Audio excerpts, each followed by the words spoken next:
नकली नोट तो पूरे देश में बहुत जगहों पर छपते हैं, लेकिन अगर वो एक मदरसे में एक कल्प्रिट, एक गलत आदमी पकड़ा जाता है तो मदरसा मदरसा मदरसा हाईलाइट किया जाता है। मदरसे में नकली नोट मिले हैं विवेक जी, अगर मदरसे में हथियार मिले हैं, अगर मदरसे में आपत्तिजनक साहित्य मिला है, तो फिर क्या मदरसा मदरसा के अलावा क्या किया जाना चाहिए? अगर किसी मंदिर में कुछ पकड़ा जाए या चर्च में कुछ पकड़ा जाए, नहीं, मदरसे की तुलना मंदिर से मत कीजिए, मदरसे की तुलना स्कूल से कीजिए। आप डरते हो, जनता पसंद करती है हमको, आपकी तरह जनता ने खारिज नहीं किया हमें। नहीं, मेरी पार्टी का क्या मतलब है? We have got 10 member parliament. आप यहाँ लेफ्ट को, आप यहाँ लेफ्ट पार्टी का प्रतिनिधित्व कर रहे हैं। तुम बीजेपी की, फिर मैं आपको यहाँ चित्रांशी की हैसियत। हम आरएसएस के खिलाफ हैं, हम आरएसएस के खिलाफ लिखेंगे। तुम्हें लगता है आरएसएस के खिलाफ होना बात अलग है, आरएसएस देश के मंदिर नहीं चलाती। विवेक श्रीवास्तव अपनी जानकारी दुरुस्त कीजिए। एक मिनट सुनिए। अरे छोड़िए, मुझे बिहेव करना मत सिखाइए। गेट आउट कर दूंगा 2 मिनट में यहाँ से, गेट आउट कर दूंगा 2 मिनट में यहाँ से। बदतमीजी करने के लिए नहीं बुलाते हैं, सम्मान के साथ बुलाते हैं, सम्मान रखिए। और अगर आपको पर्सनल होना है तो आप जा सकते हैं, माइक उतारिए और निकलिए यहाँ से, जाइए। शर्म बाकी है तो जाइए, और बेशर्म है तो बैठे रहिए। नमस्कार दोस्तों, समाचार 2.0 की और एक मजेदार डिबेट वीडियो में आप लोगों का स्वागत है। दोस्तों, आज की डिबेट होने वाले है न्यूज एंकर अनुराग मुस्कान और लेफ्टिस्ट विवेक श्रीवास्तव के बीच में।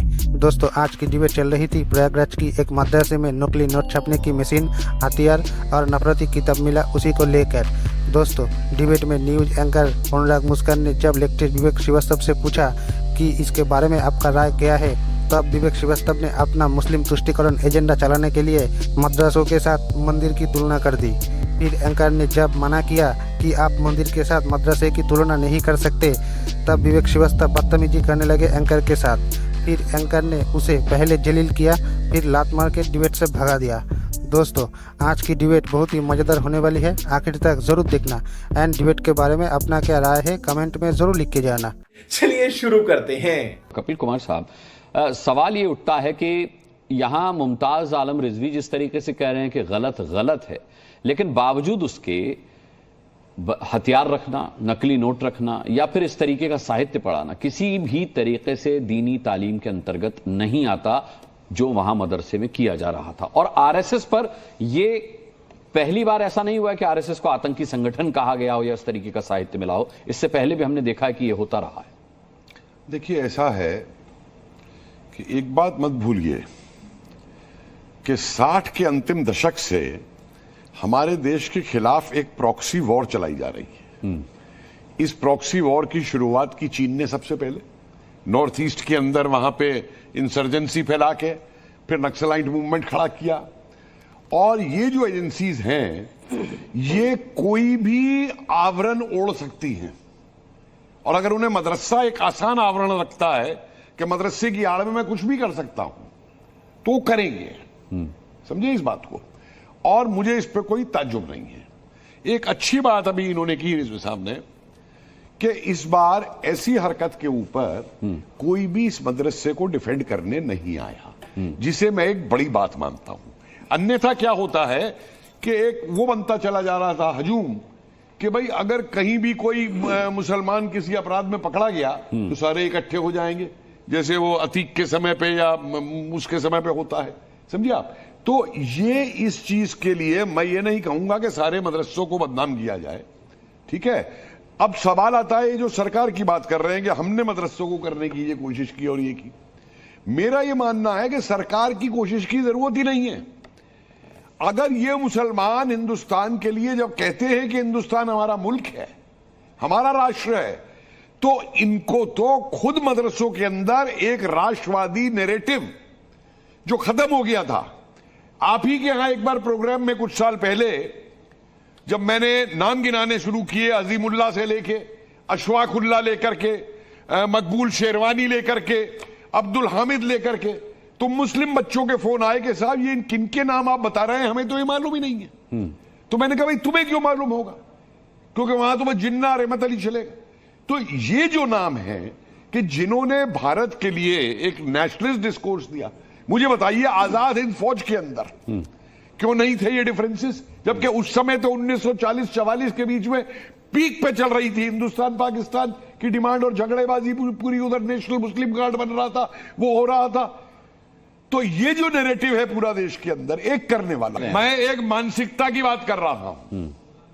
कट्टरवादिता एक मानसिकता है और सत्ता पाने की हवस भी एक मानसिकता है, और उस सत्ता पाने की हवस के लिए कट्टरवादी मानसिकता को भी प्रोत्साहन किया जाता है राजनीतिक दलों की तरफ से। विवेक जी का जवाब ले लेते हैं, फिर आगे बढ़ते हैं। विवेक जी, तो देखिए, आप रिलीजियस इक्वेशन को या हम धर्म को नहीं मानते सेंट्रल पॉइंट किसी भी देश का, या राष्ट्रवाद का जो बेस और बैकबोन है, हम उसको रिलीजन नहीं मानते। अब उसमें अमेरिकन प्रोपेगेंडा अगर होता है, हमें एंटी मुस्लिम आप दिखाइए, एंटी हिंदू दिखाइए, एंटी क्रिश्चियन दिखाइए, that becomes a very different story. लेकिन यहां पर जो माइनॉरिटीज के साथ हो रहा है उसके लिए तो खड़ा होना पड़ेगा। नकली नोट तो पूरे देश में बहुत जगहों पर छपते हैं, लेकिन अगर वो एक मदरसे में एक कल्प्रिट, एक गलत आदमी पकड़ा जाता है तो मदरसा मदरसा मदरसा हाईलाइट किया जाता है। अच्छा, इसको तो आप मानेंगे ना मेरी तो बात? फिर क्या हाईलाइट किया जाना चाहिए? अगर मदरसे में नकली नोट मिले हैं विवेक जी, अगर मदरसे में हथियार मिले हैं, अगर मदरसे में आपत्तिजनक साहित्य मिला है, तो फिर क्या मदरसा के अलावा क्या किया जाना चाहिए? हाँ, वो असल में अगर किसी मंदिर में कुछ पकड़ा जाए या चर्च में कुछ पकड़ा जाए, नहीं बताइए, मुझे इतिहास बताइए, कब कहां किस मंदिर में पकड़ा गया वो बताइए। अगर मगर नहीं, किस मंदिर में? और मंदिर से मदरसे की तुलना नहीं कर सकते आप विद्यालय से कीजिए मदरसे की तुलना। अच्छा, क्यों नहीं कर सकते? नहीं, मदरसे की तुलना विद्यालय से करेंगे ना। मदरसे की तुलना आप मस्जिद की तुलना मंदिर से कर सकते हैं, मदरसे की तुलना कैसे कर देंगे? आप मंदिर कैसे ला सकते हैं मदरसे के जिक्र पर?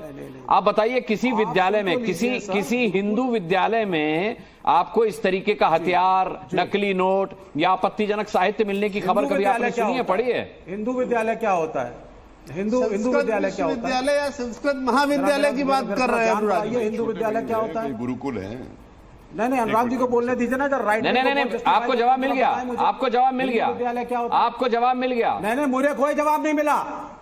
हाँ, हरिद्वार की धर्म सांसद में आप गए नहीं लगता है अनुराग जी, ना आपने डिबेट कराई, और जंतर मंतर पे जब मुल्ले काटे जाएंगे बोले गए और धर्मगुरु खड़े थे तब भी जंतर मंतर नहीं जाना है, मदरसे और स्कूल में ही रहिए। गलत का फेवर नहीं करता। मदरसे और स्कूल में ही रहिए।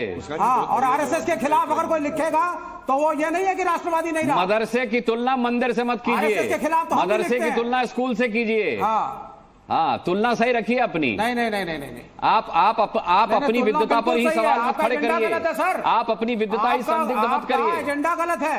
नहीं, मेरा कोई एजेंडा नहीं है। आप कभी डिबेट नहीं कराएंगे कि अडानी की बोर्ड पे हजारों आपके मन से नहीं होती यहाँ डिबेट, यहाँ डिबेट आपके मन से नहीं होती। जिस दिन अडानी पे डिबेट होनी होगी उस दिन अडानी पे भी कराएंगे। डरते नहीं किसी से, डरते नहीं है किसी से। एक सेकंड मुस्कान, आप डरते हो। जनता पसंद करती है हमको, आपकी तरह जनता ने खारिज नहीं किया हमें। आपकी तरह जनता ने खारिज नहीं किया हमको। एक मिनट दे दीजिए। वाह, आईना दिखाया तो डर गए विवेक जी। कपिल जी कुछ कहना चाह कोई रहे हैं? आईना नहीं दिखाया, तुम्हारे आईना दिखाने से क्या होता है? नहीं विवेक जी, मैं आईना क्या नहीं आईना दिखा- आपका दिखाया? चेहरा मैंने दिखेगा, दिखाया। आईना दिखाने से क्या होता है? विवेक जी, लेफ्ट पार्टीज आईना ही तो नहीं देखती, दिक्कत यही तो है। विवेक जी, दिक्कत यह है। नहीं, मेरी पार्टी का क्या मतलब है?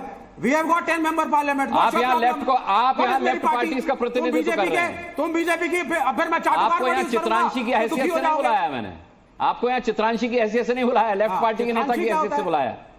नहीं, वो ठीक है। There are 10 member parliaments. We are sharing power in Telangana.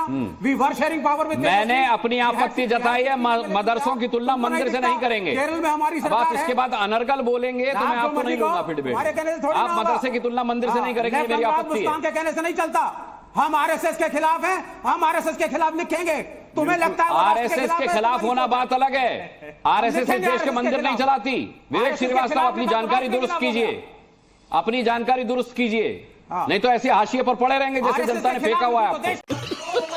के खिलाफ हो गया। एक विवेक जी, विवेक जी, किसको फेंका है? विवेक जी, थोड़ा आराम से एक बात और सुनिए। देखिए, आपने एक बात कही कि आप जो है, एक मिनट सुनिए। अरे छोड़िए, मुझे बिहेव करना मत सिखाइए। एक मिनट सुनिए। मैनर नहीं, आपसे मैनर नहीं सीखना मेरे को। आपने एक बात, मुझे मैनर सिखाएंगे आप। आपने रोज डिबेट में बैठ के बदतमीजी देते हैं। आपने एक बात कही, दीपक चौरसिया की बराबरी कर भी नहीं सकते हो।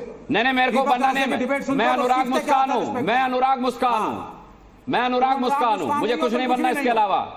हाँ, फिर सुन लो। एक गेट आउट कर दूंगा 2 मिनट में यहाँ से, गेट आउट कर दूंगा 2 मिनट में यहाँ से।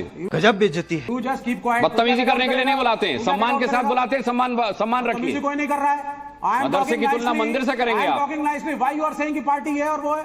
हाँ, मैं डिसेंटली बात कर रहा हूं, तुम पार्टी बोलिए कपिल जी। आप डिसेंसी सीख कर आइए पहले। आपने माइनॉरिटीज पर्सनल की हो रहे बात हैं आप की। बेकार में यार। आप डिसेंसी सीखे। आपने लगता है डिबेट में पहले मौका दे दिया, ये बर्दाश्त नहीं हो रहा है आपसे। डिबेट में मैंने आपको बोलने का पहले मौका दे दिया, ये बर्दाश्त नहीं हो रहा है आपसे। आप पर्सनल हो रहे हैं, आप पर्सनल मत होइए, मेरा इतना निवेदन है। और अगर आपको पर्सनल होना है तो आप जा सकते हैं, माइक उतारिए और निकलिए यहां से। नहीं तो आप क्यों पर्सनल हुए? मैं पर्सनल आप नहीं हुआ, जाइए, मैंने आप अपनी बंद करिए आपत्ति अपना जताई थी। कोर्ट विवेक श्रीवास्तव डिबेट पे समय खराब कर रहे हैं आप। आपत्ति नहीं जताई सर, आपने डिसेंसी। मैंने आपत्ति जताई कि मदरसों की तुलना मंदिर से नहीं करेंगे आप। अपना टोन और टेनर आपका रेस्पेक्ट वाला नहीं था। आप जाइए यहाँ से, आप जाइए। देखिए मैं ऐसे बोल रहा हूँ, जाइए जाइए, शर्म बाकी है तो जाइए, और बेशर्म है तो बैठे रहिए। चलिए, इतनी बड़ी बात कह दी मैंने। कपिल कुमार बोलिए। मैं जा रहा हूँ, शर्म तेरे को? जाइए जाइए जाइए बॉडी का एंकर जाइए, निकलिए निकलिए, चलिए।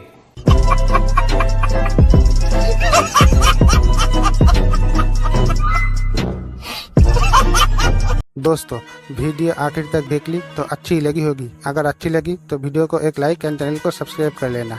एंड वीडियो के बारे में अपना क्या राय है कमेंट में ज़रूर लिख के जाना। वीडियो अंत तक देखने के लिए आपको बहुत बहुत धन्यवाद।